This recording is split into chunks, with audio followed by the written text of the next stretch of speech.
자, 여호수아서 언약의 성취와 참된 안식의 땅입니다.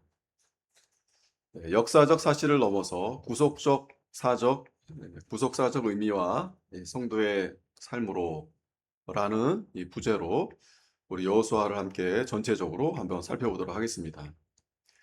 여호수아 24장 14절인데 너희 하나님 여호와께서 너희에게 말씀하신 모든 선한 말씀이 하나도 틀리지 아니하고 다 너희에게 응하여 그 중에 하나도 어김없음을 너희 모든 사람과 마음과 뜻으로 아는 바라. 자, 오늘 여호수아의 핵심적인 말씀입니다. 자, 구약의 성경의 위대한 역사서이자 언약의 신비가 숨쉬는 여호수아의 거대한 문을 함께 살펴보도록 하겠습니다. 여호수아는 단순한 옛날 이스라엘의 영토 정복 일기가 아닙니다. 이것은 창세기로부터 시작된 하나님의 언약이 역사 속에서 어떻게 신실하게 응답되었는지를 보여주는 신실함의 증거다. 그래서 방금 읽었던 여호수아 23장 14절의 고백처럼 하나님이 선포하신 모든 선한 말씀은 하나도 어김없이 다 응했다. 자, 오늘 이 시간을 통해서 역사적 사실을 넘어서 우리 주 예수 그리스도 안에서 완성된 이 구속의 은혜와 또 오늘을 살아가는 성도의 삶에 임하는 참된 안식을 깊이 누리는 시간이 되면 좋겠습니다. 구속사적 교량입니다. 약속에서 성취로.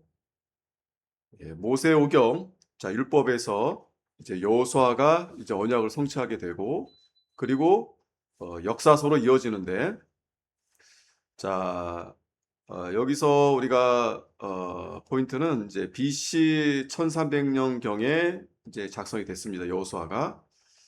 그리고 창세기 12장 아브라함 땅의 약속을 하나님이 아브라함에게 했는데 그 약속이 이제 이루어지고 또 꿈과 환상에서 기록된 말씀으로서의 이제 계시가 전환이 됩니다. 이제 글로서 이제 하나님께서 말씀을 주시는 거죠.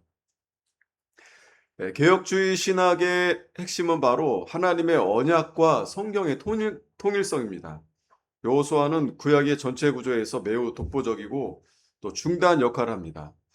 그래서 바로 율법 전서인 모세오경과 이스라엘의 흥망성쇠를 다루는 역사서를 이어주는 구속사적 다리 역할을 하기 때문이다. 하나님께서 일찍이 창세기 12장에서 아브라함을 부르시고 내가 내게 보여줄 땅으로 가라 약속했는데 그 후 수백 년의 세월이 흘렀습니다. 애굽의 노예 생활과 또 40년 광야의 방향을 거치고 그래서 인간의 눈으로 볼 때는 그 약속이 사라진 것 같았는데 하나님은 여호수아 시대에 이르러서 그 땅의 약속을 역사 한복판에서 완벽하게 성취해 내셨다는 것을 볼 수 있습니다. 또한 여호수아서는 계시의 역사서에서 엄청난 전환점을 보여준다. 그러니까 이전에는 꿈과 또 환상, 구름기둥, 불기둥 이렇게 하나님이 직접적인 표적으로 인도하셨다면 이젠 하나님께서 모세를 통해 주신 기록된 율법책, 즉 성경 말씀을 통해서 자기 백성을 지도하십니다. 자, 오늘 우리 목회 영장도 동일한데요. 우리는 더 이상 어떤 신비로운 체험, 또 세상의 소리에 휘둘릴 것이 아니라 오직 완성된 하나님 말씀을 기준 삼아서 걸어가야 한다. 이 부분을 우리에게 또 명확하게 잘 말씀해 주고 있습니다. 여호수아서는 거대한 두 축이 있습니다. 그래서 1장에서 12장까지는 이제 땅을 정복하는데 7년이 걸리죠. 그래서 거룩한 전쟁이다. 예, 이 부분은 이제 적극적 영적 전쟁을 또 가리키기도 합니다. 또 13장에서 24장까지는 이제 땅의 분배와 정착 약 18년 정도 걸리고요. 언약의 완성 및 안식 그리고 남은 유업을 완수하는 믿음을 이제 말씀해 줍니다. 자, 여호수아서의 전체 24장은 매우 명확하고 그리고 거대한 두 축으로 나누어지는데 앞에도 말씀드렸듯이 1장에서 12장까지는 7년 동안 펼쳐진 땅의 정복 이야기다. 그래서 이 정복은 인간의 뛰어난 무기나 군사력으로 이루어진 전쟁이 아니고 하나님께서 직접 싸우신 거룩한 전쟁이다. 그래서 오늘날 성도가 세상 한복판에서 치르는 영적 전쟁 역시 우리의 혈과 육에 속한 것이 아니라 하나님의 능력에 속한 것임을 말씀해 주고 있습니다. 후반부 13장에서 24장은 이제 약 18년 동안 땅의 분배와 정착을 다루는데, 앞에서 이제 피 터지는 전쟁이 끝났죠. 그리고 각 지파에게 이제 땅을 나눠줍니다. 그래서 그곳에 거하며 이제 참된 안식을 누리는 과정인데, 여기서 중요한 영적 원리가 이미 주신 은혜와 승리를 바탕으로 해서 아직 정복되지 않은 남은 삶의 영역을 믿음으로 완성해 나아가는 것입니다. 이 정복과 분배, 이 두 축이 오늘날 우리의 구원과 삶의 정착 과정을 그대로 보여줍니다. 그래서 여호수아를 우리가 볼 때 이 두 부분을 항상 염두에 보면서 읽으면 오늘 우리의 삶 가운데서도 우리를 구원해 주셨죠. 정복 구원입니다. 그리고 구원받은 백성들이 이제 우리 이 땅에서 남은 삶을 이제 이스라엘 백성들에게 그 분배하는 과정에서 우리도 그러한 이 삶을 어떻게 살아야 되는지를 잘 우리에게 말씀해 주고 있습니다.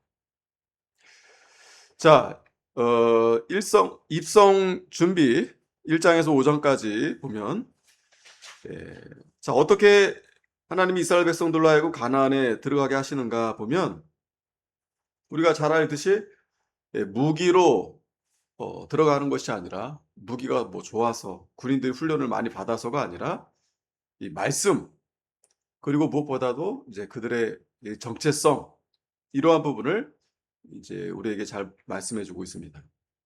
그래서 가나안 땅에 들어가기 전에 하나님께서는 여호수아와 이스라엘 백성에게 요구하신 것은 어떤 첨단 무기를 만들어라, 또 훈련을 열심히 해라, 그 부분이 아니었습니다. 전혀 다른 차원의 영적 준비를 시키셨습니다. 1장에서는 하나님 모세를 잃고 두려워하는 여호수아에게 칼을 주시지 않았습니다. 아주 멋있는 칼, 뭐 혼자서 한 100명을 해칠 수 있는 그런 무기를 주신 것이 아니라, 하나님은 오히려 이 율법책을 내 입에서 떠나지 말게 하며 주야로 그것을 묵상하라, 이렇게 명령하셨습니다. 말씀을 주셨습니다. 그래서 성도의 참된 승리는 어떤 전략이 아니라 말씀의 순종에서 나옵니다. 이제 그게 여호수아에서 이제 1장에서 시작되는 거죠. 그리고 2장에서는 놀랍게도 기생 라합이 등장합니다. 이 어떤 자격도 없던 이방 여인인데, 이 여인은 그 이스라엘 백성들처럼 부모에게 어떤 말씀을 제대로 듣고 배운 게 아니에요. 소문으로 들었습니다. 하나님의 소문만 듣고 믿음으로 고백을 했는데, 이 라합이 구원의 은혜를 입게 된 거죠. 그래서 이 기상 라합을 통해서 훗날 우리가 다 이방인들인데 우리까지 구원의 은혜로 베푸실 그리스도의 복음을 예표해 주는 겁니다.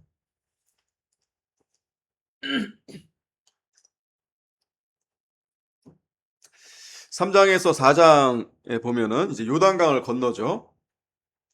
이스라엘은 최전방에 군사를 세우지 않고 하나님의 언약궤를 앞세웁니다. 그리고 요단강 한가운데서 돌 12개를 가져와서 길갈의 기념비를 세웠습니다. 하나님이 우리를 위해 행하신 일을 잊지 말라는 것이죠.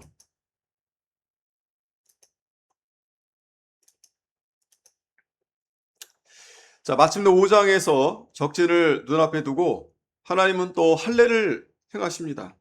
그리고 유월절을 지키게 하시는데, 인간의 생각하기에는 이건 정말 미친 짓이죠. 왜냐하면 이 할례를 행하고 또 유월절을 지킨다는 것이 세상 사람들이 볼 때는 그러면 안 되는 거죠. 왜냐면 아직 전쟁 중인데. 하지만 하나님께서는 하나님과의 언약적 관계와 정체성을 회복하는 것이 그 어떤 무기보다 강하다는 사실을 가르치신 것입니다. 그때 비로소 여호와의 군대 대장이 나타나서 친히 주권을 선포하시는 부분을 또 우리가 보게 됩니다. 자, 6장에서 8장까지 이제 가나안 정복을 하게 되는데, 자, 가나안 정복 초기 두 전쟁을 우리에게 보여줍니다. 우리가 잘 아는 여호수아 여리고성 전투, 그리고 아이성 전투. 자, 여리고성은 정말 난공불락의 거대한 대도시였는데 이스라엘은 칼 한 번 휘두르지 않고 하나님 말씀대로 성을 그저 돌았을 뿐인데, 그리고 나팔 불며 함성을 지르니까 성벽이 무너져 버렸습니다. 정말 말도 안 되는 그러한 일이 일어난 거죠. 인간의 조급함을 내려놓은 이 전적인 순종. 아니, 지금 어떻게 하면 저 성에 쳐들어가서 저들을 물리칠 수 있을까, 이런 인간적인 방법들이 사실 더 앞서게 되죠. 근데 하나님은 그냥 그 성을 돌로 하는 거예요. 말도 안 되는 거죠. 하지만 하나님께서는 전적인 순종을 요구했고 결국 하나님의 승리였다. 자, 그리고 나서 이제 아이성 전투가 이제 시작이 됐는데, 여리고에 비하면은 이 아이성은 정말 작은 성입니다. 한글 그대로 아이, 이 성이 아이, 뭐 쉽게 여러분들 이해할 수 있는데요. 어쨌든 정말 보잘것없는 성인데, 그래서 이스라엘은 두세 명만 올라가도 되겠다, 이렇게 자신만만했습니다. 인간적인 자신감을 보였죠. 근데 결과는 참담한 패배였다. 원인은 두 가지입니다. 하나님을 의지하지 않은 자만심, 그리고 아간이 하나님의 것을 숨긴 은밀한 탐심이었습니다. 헤렘, 하나님의 것을 이 아간이 도적질한 거죠. 자, 여기서 우리가 가슴 깊이 새겨야 할 정말 중요한 부분이 있는데요. 이것은 이 세상과의 싸움에서 우리를 무너뜨리는 것은 적의 강력함이 아니다. 우리 내부의 죄와 교만, 그리고 공동체의 거룩성의 훼손입니다. 이 두 가지를 우리가 잘 기억해야 됩니다. 그러니까 적이 아무리 강해도 골리앗 같은 그런 엄청난 그러한 대적이 우리 눈앞에 있다 할지라도 우리가 이길 수 있는 방법은 하나님을 의지하면 다 돼요. 하지만 아무리 우리보다 약한 자라 할지라도 왜 실패할 수밖에 없는가? 바로 우리 자신의 죄와 교만이다. 교만하면 지는 겁니다. 그리고 하나님은 이 거룩함이 훼손됐을 때 하나님 기뻐하지 않으세요. 그래서 하나님 나라의 승리는 우리의 능력이나 수에 있지 않다. 오직 하나님 앞에서의 거룩함에 있다. 이 부분이 이스라엘 백성들에게 하나님이 이 부분을 훈련시킨 거죠. 너희들은 거룩한 백성이다. 너희 힘에 달려있지 않다. 너희 어떤 인간의 어떤 생각이나 지략이나 그거보다 더 뛰어나신 하나님께 있다. 그들의 정체성, 그것을 분명히 이스라엘 백성들에게 깨닫게 해주신 겁니다. 자, 그리고 이제 9장에서 12장까지 보면은 이제 완벽한 승리와 이제 기적이 있는데, 가나안 전역을 정복해 나가는 이 스펙터클한 이제 하나님의 기적들이 이제 펼쳐집니다. 이 기브온 족속의 꾀임에 빠져서 조약을 맺는 인간적 실수가 또 드러나요. 하지만 하나님은 그 기브온을 돕기 위해 일어난 이 남부 연합군과의 전쟁에서 초자연적인 역사를 일으킵니다. 우리가 잘 아는 여호수아의 기도에 의해서 태양과 달이 아열론 골짜기에 머물게 됩니다. 이런 일이 없었죠. 하나님은 우주 만물을 움직여서라도 자기 백성의 승리를 책임지시는 분이다. 그것을 잘 보여줍니다. 또 11장에서는 가나안 북부의 맹주 하솔 왕이 나오는데, 야빈이 이 무수한 철병거 이 연합군이 메론 물가에 진을 쳤습니다. 현대 이 최첨단 이 장갑차 같은 거라 볼 수 있어요. 오늘날 이 철병거 앞에서 이스라엘은 두려울 수밖에 없죠. 무기도 뭐 이스라엘 백성들이 뭐 무기가 어디 있습니까? 하나님은 그들의 말 힘줄을 끊고 병사를 불사르게 했습니다. 그러니까 이 세속의 강력한 세상 가치관과 힘이 우리를 압박합니다. 예나 지금이나 마찬가지죠. 하지만 만군의 여호와를 의지하는 자는 반드시 승리한다. 그래서 12장에서는 마침내 정복한 31명의 왕들의 이름과 지역을 일일이 기록하며 마치게 되는데, 이것은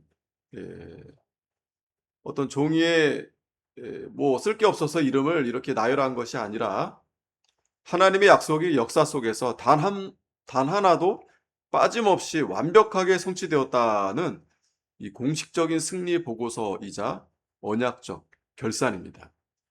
그래서 그 이름들이 분명하게 하나님께서 이들을 음, 완벽하게 승리를 이끄신 것을 우리에게 잘 보여주시는 겁니다. 자, 13장에서 22장까지 언약의 분배와 이제 아주 중요한 계획이 있는데요. 이제 정복 전쟁이 이제 일단락 됐습니다. 그리고 13장부터는 이제 분배하는 과정이 나타나요.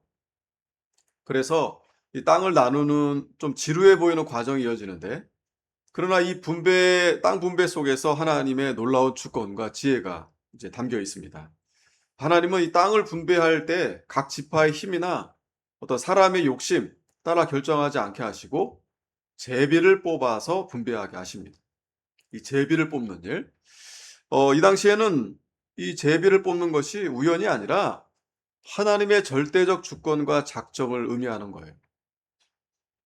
세상 사람들이 생각하는 그런 단순한 제비 뽑기가 아닙니다. 그래서 내가 처한 환경과 삶의 자리는 사람의 선택이 아니다. 그러니까 제비를 뽑으니까요. 예를 들어서 그러지 않으면, 야, 내가 더 힘이 세니까, 내가 더 똑똑하니까, 내가 더 이만큼 수고했으니까, 내가 요 좋은 땅은 내가 할게. 얼마든지 그럴 수 있죠. 근데 하나님은 그렇게 하지 않고 제비를 뽑게 하신 겁니다.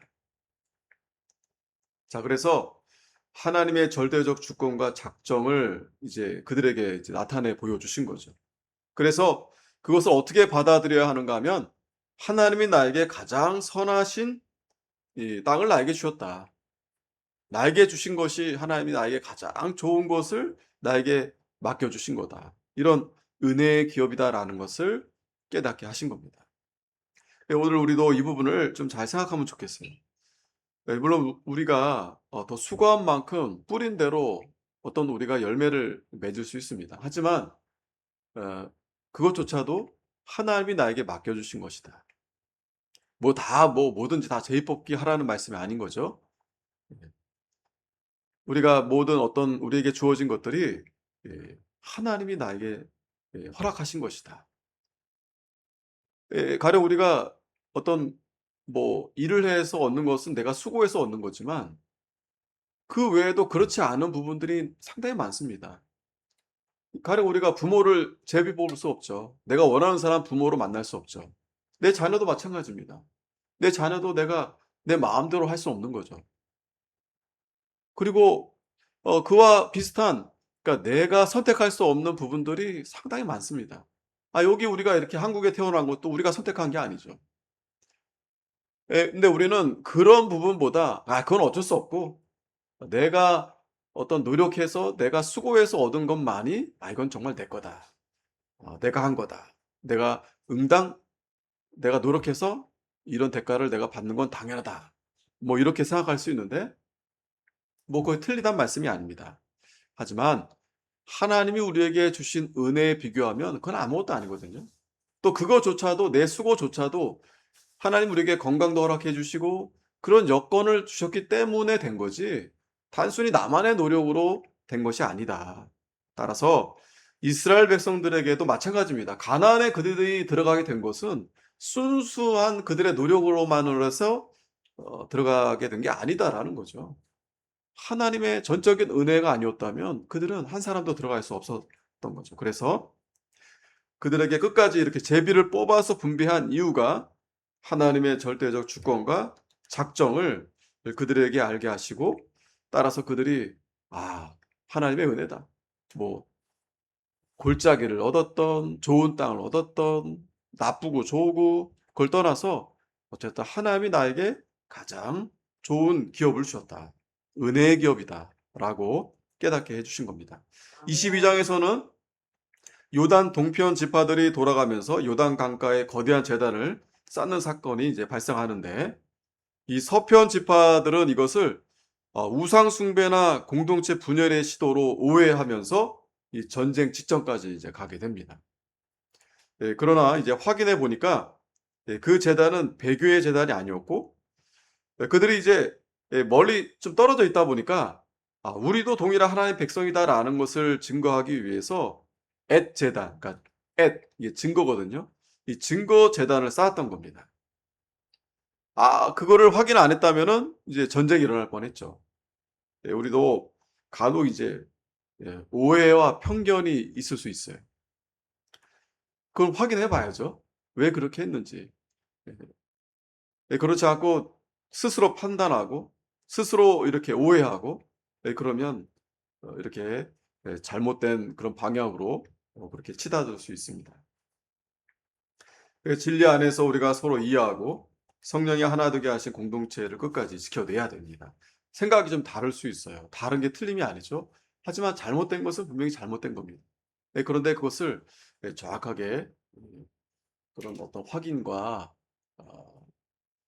그것을 명확하게 할 필요가 있다. 자, 이제 우리가 도피성과 레위 지파 성읍 20장 이제 보면 여기 아주 재밌는 부분들이 이제 나옵니다. 도피성. 여기 이제 여호수아 속에 담긴 깊은 이제 구속사적 신학 세 가지가 이제 담겨 있는데요. 첫 번째는 이제 도피성, 그리고 레위 지파의 성읍입니다. 20장에 나오는 이제 도피성이 말 그대로 도피하는 성이에요. 이제 가령 이제 부주의하게 이제 부지 중에 살인한 자나 또 피복복자, 보복자, 로부터 이제 목숨을 건질 수 있는 은혜의 피난처입니다.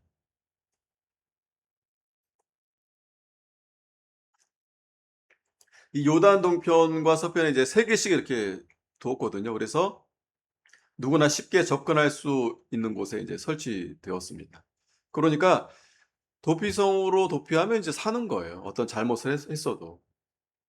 거기에 이제 이 도피성으로 피한 자는 또 당시 이제 대제사장이 있는데 그 대제사장이 죽게 되면 이제 거기서 이제 또 자유를 얻어서 고향으로 돌아갈 수 있게 됩니다. 재밌죠? 그러니까 예를 들어서 이제 부지 중에 어떤 살인을 했어요. 그러면 그 피해자들이 가만 안 두겠죠. 그래서 이제 도피성으로 이제 거기로 이제 피하면 그 살인자를 어떻게 할 수 없습니다. 그러니까 여기서 보면 이제 부지중이에요, 부지중. 고의가 아니라 부지중입니다. 당연히 고의로 살인한 자는 이제 그 응당 이제 벌을 받죠. 자, 그런데 여기서 대제사장이 있는데 그가 이제 죽으면 자유를 얻는 거예요. 자, 이건 뭐를 가리키냐면 이 대제사장은 누구를 가리키냐면 바로 예수 그리스도를 가리키는 겁니다. 그래서 율법의 정죄와 사망의 위험 속에서 피할 길은 오직 십자가 예수 그리스도밖에 없다. 그러니까 도피성은 바로 예수 그리스도를 가리키는 겁니다. 자, 21장에서 레위 지파는 또 자신들만의 영토를 갖지 못합니다. 분배를 다 나눠주는데 레위 지파는 자신들만의 영토를 주지 않습니다. 그렇다고 뭐 살 집이 없느냐? 그렇진 않아요. 근데 다른 지파들은 다 자기네들 그 영토가 이제 정확하게 이렇게 구분이 되는데 이 레위 지파는 그렇지 않고 이스라엘 전 지역의 48개의 성읍에 흩어져 살게 됩니다. 이게 이 레위 지파들의 특징이에요. 그러니까 다른 지파들은 다 자기 지파들끼리 이렇게 분배받아서 사는데 레위 지파는 한 곳에 모여 있지 않고 48개의 성읍에 흩어져서 살게 했습니다. 왜 그렇게 했는가? 뭐 레위인들이 뭐 잘못해서 그런 거 아닙니다. 이 레위 지파가 이스라엘 흩어짐으로 해서 이스라엘 전역에서 하나님의 말씀을 배우고 예배할 수 있게 하도록 그렇게 한 거예요. 자, 이 레위 지파는 거기 이제 제사장이 있고 또 성막을 이렇게 관리하고 그 다 레위인들이 하거든요. 그러니까 한 곳에 머물러 있으면 저 멀리 있는 그 백성들은 배울 수 없어요. 또 레위인들이 가르칩니다. 하나님 말씀, 율법을 그들이 이제 예, 율법을 그들이 배우고 그러니까 제사의 어떤 그 중심이 바로 레위 지파들이기 때문에 하나님은 그들을 이제 흩어져 있게 해서 그 지역에 있는 사람들이 이 레위인을 통해서 하나님 말씀을 배우고 또 제사하고 그래서 그렇게 하기 위해서 하나님이 이렇게 하신 겁니다. 두 번째는 이 율법의 한계와 은혜의 성취입니다. 그래서 모세와 여호수아의 대조를 통해서 율법의 한계, 그러니까 모세에게서는 율법의 한계 부분을 보여주는 거죠. 그러니까 모세가 가나안에 들어가지 못합니다. 물론 훌륭한 하나님의 종이었지만 그런데 여호수아는 하나님의 은혜로 들어가는 거예요. 들어갔으니까 모세보다 역시 청춘어람, 제자가 스승보다 뛰어나다. 그렇지 않습니다. 모세가 더 훨씬 하나님이 야 얘는 나와 같은 선지자 이런 사람 없어. 하지만 하나님의 은혜로 여호수아가 가나안에 들어가게 되죠. 히브리서 4장에 이 여호수아의 사건을 신학적 구속사로 명확하게 해석해 주는데 율법을 대표하는 위대한 지도자 모세는 이스라엘 백성을 가나안 땅, 즉 참된 안식의 땅으로 인도해 들여보내지 못하고 광야에서 죽게 됩니다. 그래서 율법은 우리에게 죄를 깨닫게 하고 하나님의 거룩한 기준을 보여주지만 우리를 죄에서 구원하거나 참된 안식으로 인도할 능력은 없다. 그게 이제 모세를 통해서 율법을 통해서 그 한계를 우리에게 보여주는 거예요. 하지만 모세 후계자 여호수아만이 백성을 이끌고 요단강을 건너서 약속의 땅으로 들어갑니다. 자, 여기서 정말 놀라운 사실은 뭐냐면 이 여호수아라는 이름이 히브리어로 예수와 완전히 같은 이름이다라는 점이에요.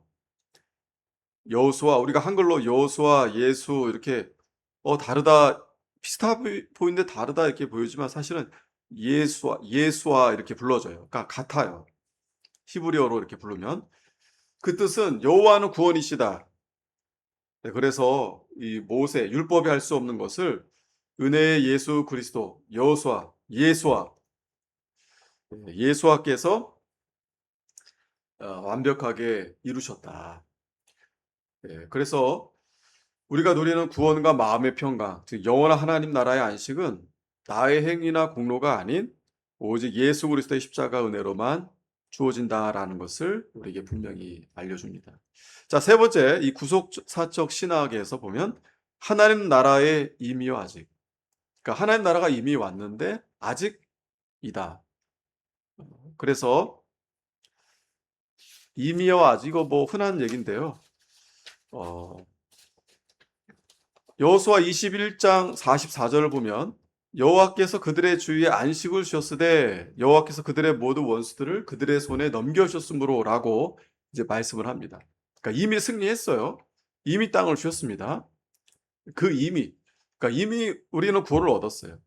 하지만 13장 1절에 보면 하나님은 여호수아에게 나이가 많아 늙었고 얻을 땅이 매우 많이 남았도다.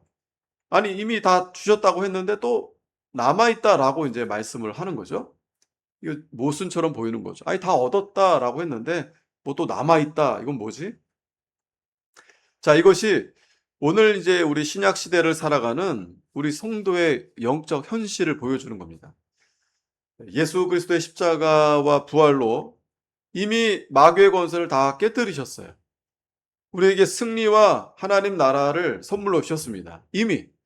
하지만 주님이 다시 오실 그날까지 우리 삶의 현장에서 여전히 몰아내야 될 죄의 습관들이 있고요. 또 세상의 유혹, 또 영적 싸움의 잔재들이 남아있다. 그러니까 이미 다 싸워주셨지만 아직 남아있는 것들이 있다는 거예요. 그래서 성도는 승리를 얻기 위해 싸우는 자가 아니라 이미 얻은 승리를 확인하고 선포하기 위해서 날마다 치열하게 영적 전쟁을 치르는 거룩한 군사들이다. 그러니까 남아있다고 해서 걱정, 염려할 필요 없다는 거죠. 왜냐?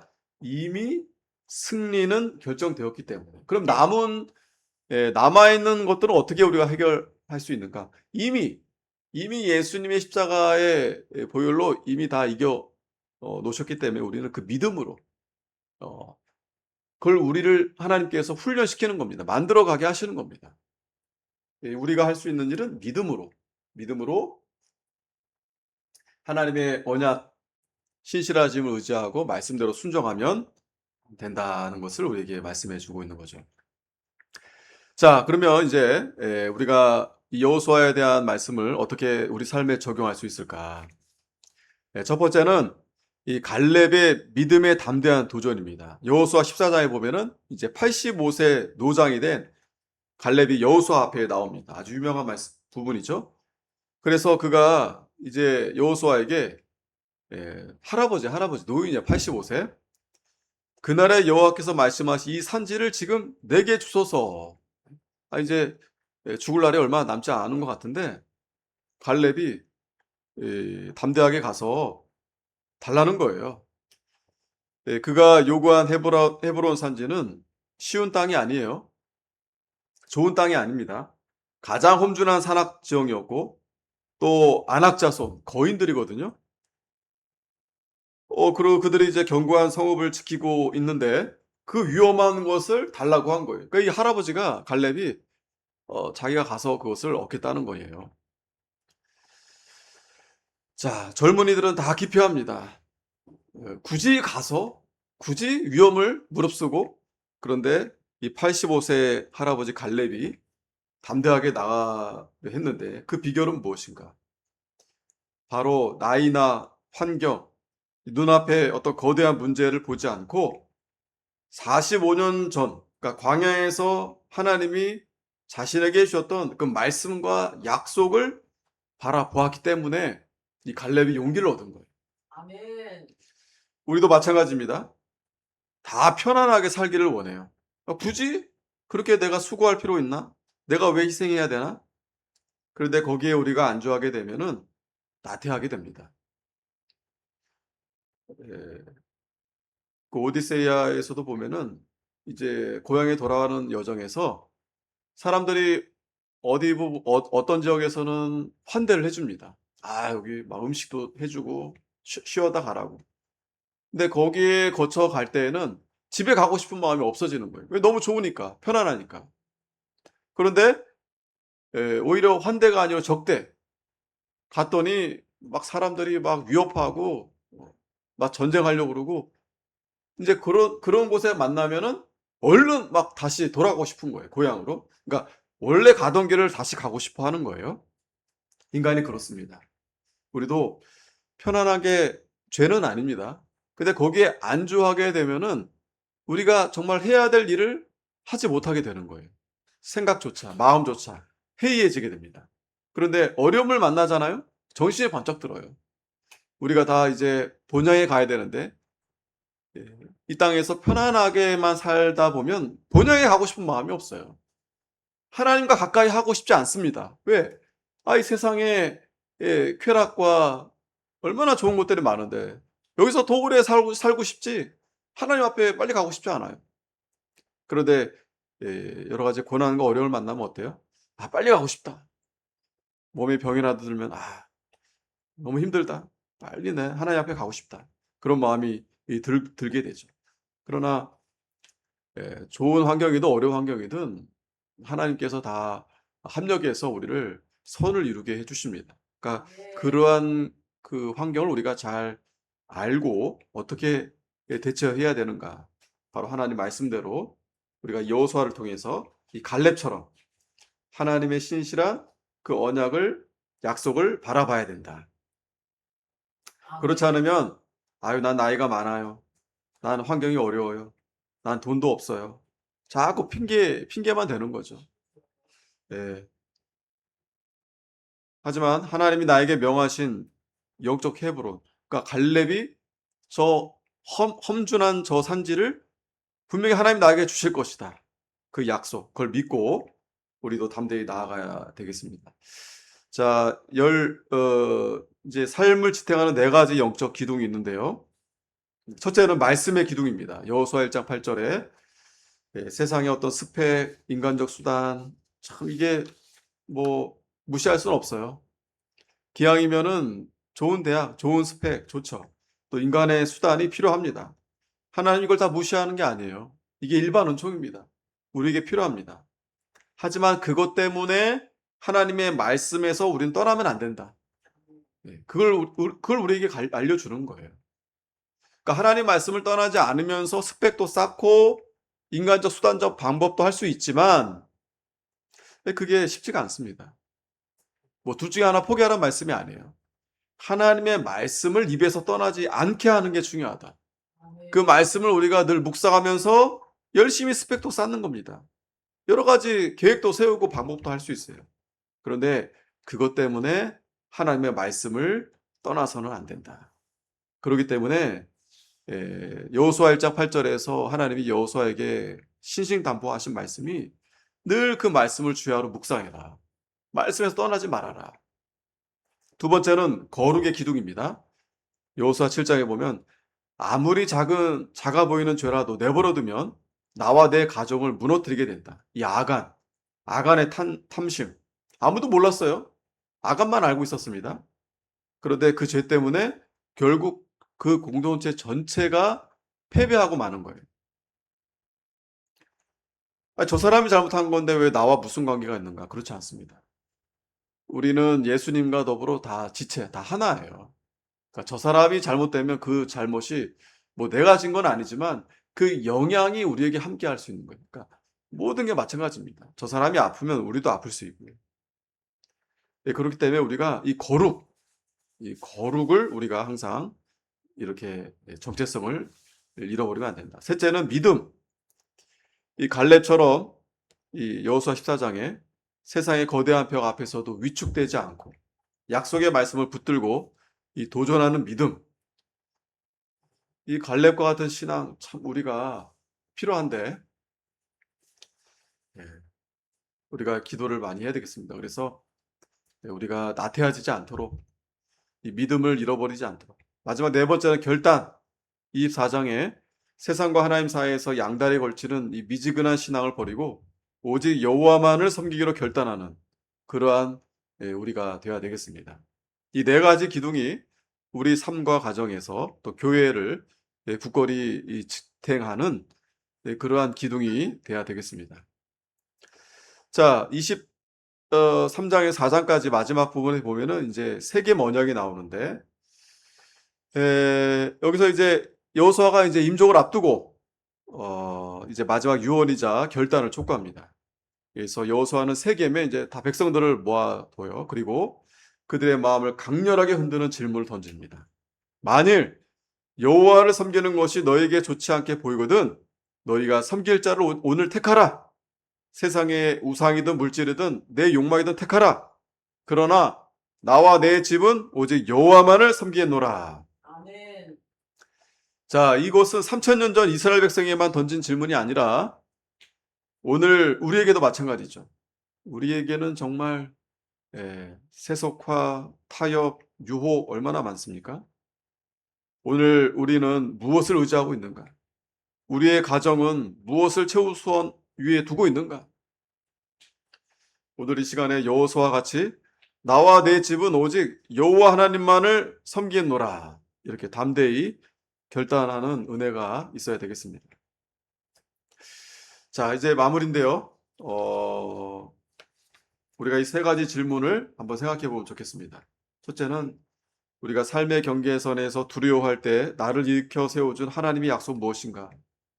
둘째는 내 안에 은밀하게 숨겨둔 이 아간의 외투와 은금처럼 하나님과의 관계를 맡고 있는 탐욕은 무엇인가? 셋째는 내가 현실에 안주하고 포기하고 있었던 그러나 믿음으로 다시 정복해야 할 영적 산지는 무엇인가? 어디인가? 이 세 가지를 우리가 여호수아를 마치면서 우리가 묵상하면서 마지막 결론으로 참된 안식의 땅으로 나아가야 되겠는데 여호수아가 이스라엘을 끌고 들어갔던 가나안 땅은 영원한 안식처의 그림자였습니다. 그들이 땅을 얻었지만 완전한 안식을 누리지 못했던 이유는 그 땅 자체에 구원이 있는 것이 아니었기 때문에 그래요. 우리의 참된 여호수아이신 예수 그리스도께서 십자가에서 모든 죄와 사망을 정복하시고 부활하셨기 때문에 이제 우리는 그리스도 안에서 참된 안식과 평강을 누리게 된 겁니다. 이 땅의 치열한 세상 삶 가운데서 살아갈 때 우리가 두려워하지 마십시오. 여호와 하나님은 언약에 신실하신 분이시고 마침내 우리 삶에서 완전한 승리와 평강을 주시는 분입니다. 여호와 샬롬. 날마다 말씀과 기도 위에 서서 참된 안식의 땅 되시는 예수 그리스도를 온전히 바라보며 승리하는 저와 여러분들이 다 되어야 되겠습니다. 기도하겠습니다. 거룩하신 하나님, 은혜를 감사합니다. 이 시간 하나님 말씀을 통해서 여호수아를 통해서 우리가 하나님께서 계획하신 모든 일을 그 섭리 가운데서 이루어 가시는데 저희들도 여호수아와 같이 우리 입술로 여호와만 섬기는 우리와 우리 가정이 될 수 있도록 하나님 은혜 베풀어 주시옵소서. 우리의 죄와 교만, 우리의 생각 다 내려놓고 오직 말씀을 늘 가까이 하며 말씀대로 온전히 순종하며 나아가는 복된 저희들이 되게 해주시옵소서. 예수님의 이름으로 기도합나이다. 아멘. 하늘에 계신 우리 아버지여, 이름이 거룩히 여김을 받으시오며 나라의 임하옵시며 뜻이 하늘에서 이룬 것 같이 땅에서도 이루어지니라. 오늘날 우리에게 일용할 양식을 주옵시고 우리가 우리에게 죄 지은 자를 사하여 준 것 같이 우리의 죄를 사하여 주옵시고 우리를 시험에 들게 하지 마옵시고 다만 악에서 구하옵소서. 대개 나라와 권세와 영광이 아버지께 영원히 싸움나이다. 아멘. 마치겠습니다. 수고하셨어요.